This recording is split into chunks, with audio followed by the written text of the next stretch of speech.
कालयवनाची वक्रदृष्टी महाराष्ट्रावर आहे. महाराष्ट्र परकीय स्वाऱ्यांच्या टाचेखाली भरडला जातो. अपहरण, अपमान, जुलूम, जबरदस्ती, अन्याय, अत्याचार, मंदिरांची तोडफोड, स्त्रियांची, धनधान्यांची लुटालूट थांबता थांबत नव्हती. जेव्हा आपल्याच घरात गोठ्यातली गाय आणि घरातील माय असुरक्षित होते, तेव्हा घरातलाच अंधकार मनात घर करून बसतो. अशा वेळी साधू, संत, लहान, थोर, लेकी, बाई अवघा महाराष्ट्र देवाला गाराणं घालतो. अरे जेजुरीच्या खंडोबा, पंढरपूरच्या खंडोबा, तुळजापूरच्या भवानी आई, दारुगड, दारुगड आई, दारुगड.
सरते शेवटी देवानं गाराणं ऐकलंच. शालिवन शके 1551 शुक्ल नाम संवत्सर उत्तरायण शिशिर ऋतू फाल्गुन मध्ये तृतीयेला सायंकाळी शुभ लग्न उदित असता कलियुगातील नरसिंहाचा, ग्रहमंडलातील सूर्याचा, नक्षत्रातील ध्रुवाचा, या सम छत्रपती शिवरायांचा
बालवयापासूनच शिवांना मासाहेब जिजाऊंनी रामायण महाभारतासारख्या गोष्टी सांगायला सुरुवात, ज्यामधून धर्म अधर्म, सत्य असत्य, न्याय अन्याय यातील फरक शिवांना समजू लागला.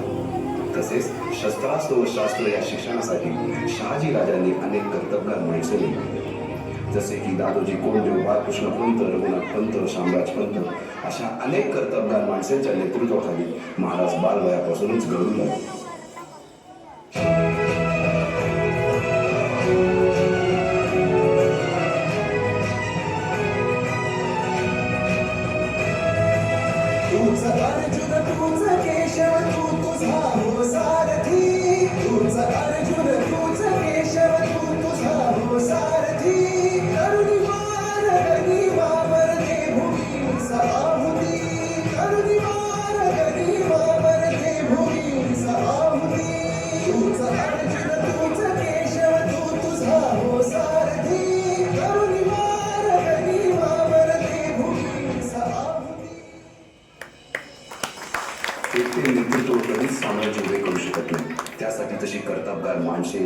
55 मावळे घडवावे लागतात. शिवरायांनी असे सवंगडी त्या वयापासूनच पारखायला सुरुवात केली.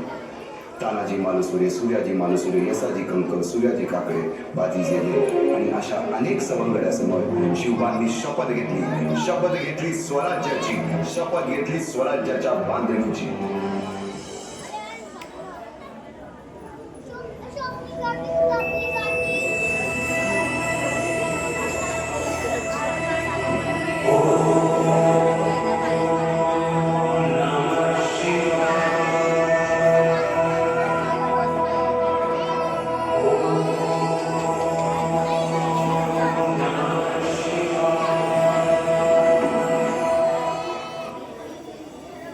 आम्ही मराठे यवनांची पीडा नष्ट करण्यासाठी हिंदवी स्वराज्य स्थापन करीत आहोत.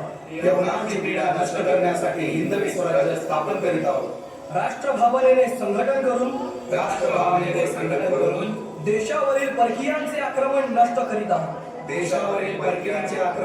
करीत आहोत. स्वकीय व परकीय शत्रूंचे उच्चाटन करण्यासाठी स्वराज्य स्थापन करीत आहोत. यात तू आम्हास यश द्यावे.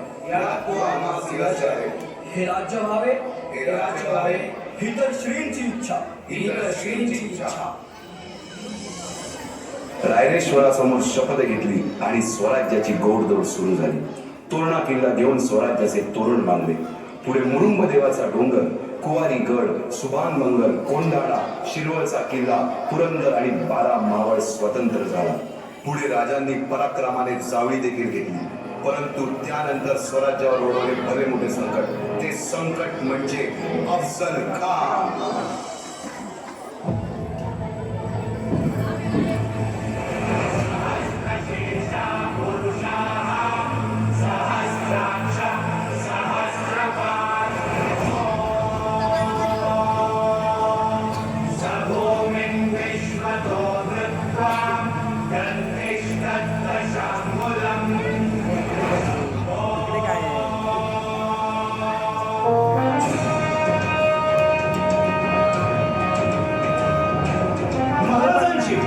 शिवाजी महाराजांची कीर्ती बेफाम होती. महाराजांची कीर्ती बेफाम, भोल्यानं फुटला घाम. याला कोण घालील यस्सेने, दरबारी कुस्ती भेगल. बडी बेगम म्हणजे अली आदिल शहाची आई बरं का.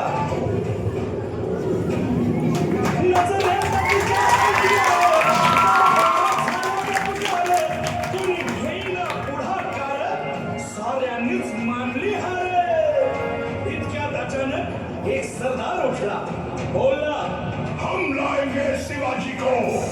हम त्यानं विडा उचलला. नमतेचं अफजल खाने.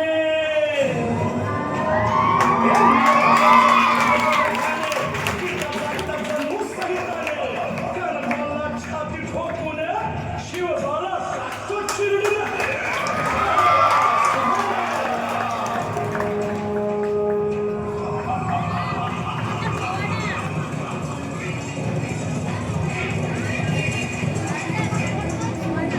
शिवबाचं काय खरं नाही. इकडं निजाम, तिकडं मोगल, पलीकडं इंग्रज. जो तो हेच बोलू लागला. महाराज आपला जीव मोलाचा आहे. खानाचं सैन्य अफाट आहे. त्याच्यासमोर आपला टिकाव लागणं अवघड आहे. काही दिवसांसाठी आपण कुठेतरी अज्ञातस्थळी निघून जा. काय म्हणालात रायबा? मासाहेब, आम्हाला आमच्या जीवाची पर्वा नाही. राजांचा जीव वाचणं गरजेचं आहे. रायबा, शिवबा केवळ आमचा पुत्र नाही, तर अवघ्या मराठी जनांचा स्वाभिमान आहे.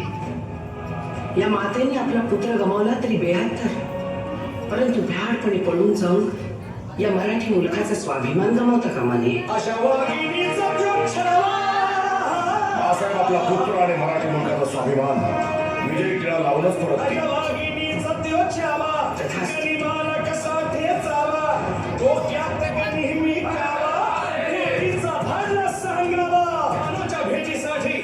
महाराजांना एक शानदार शामियाना उभारला होता. आणि अशा शामियाना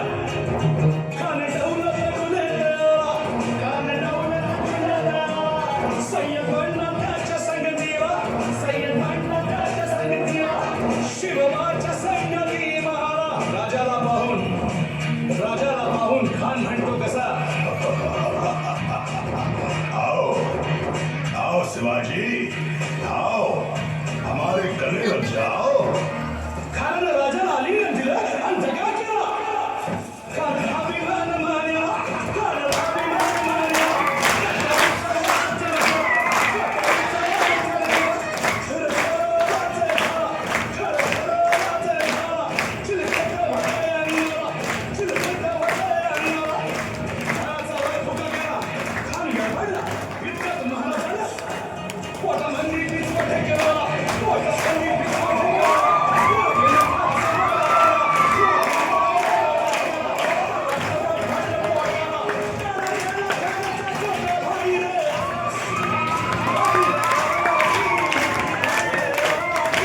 अफजल खानाच्या वधानंतर महाराजांनी स्वराज्यवाढीची मोहीमच हाती घेतली.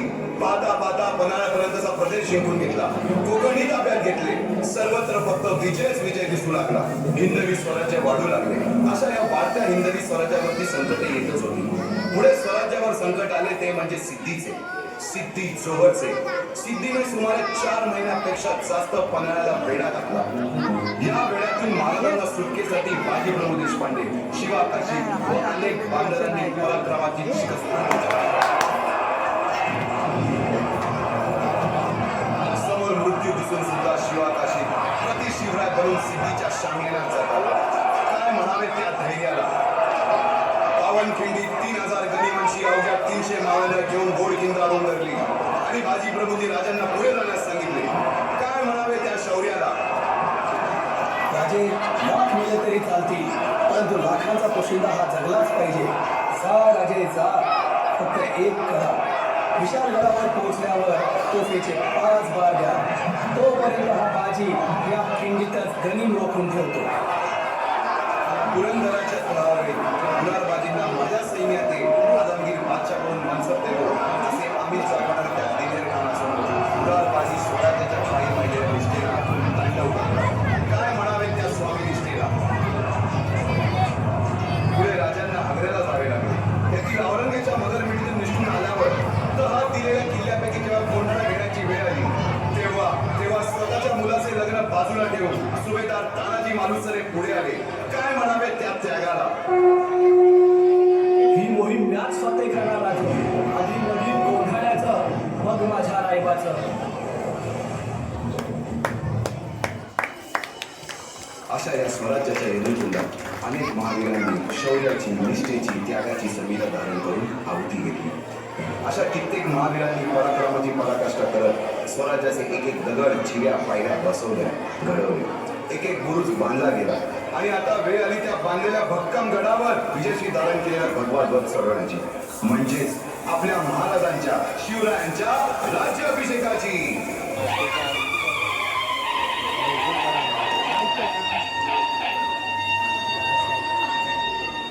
350 वर्षाच्या काळानंतर हळूहळू वेळ झाला. भगवंतांनी दिलेला शब्द खरा झाला. हिंदवी स्वराज्य स्थापन करणारा, यवनांची पीडा नष्ट करणारा, जाणता राजा राज्याभिषेकासाठी सज्ज झाला.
चालू आहे का काही व्हिडिओ मोठी झाली माहिती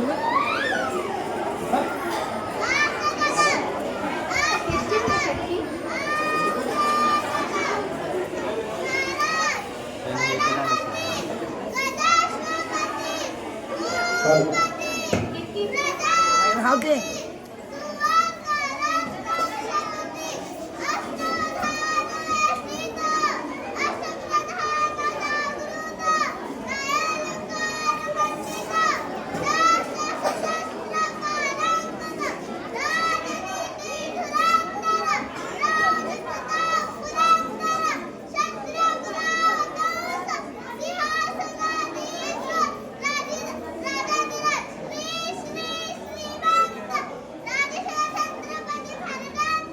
विजय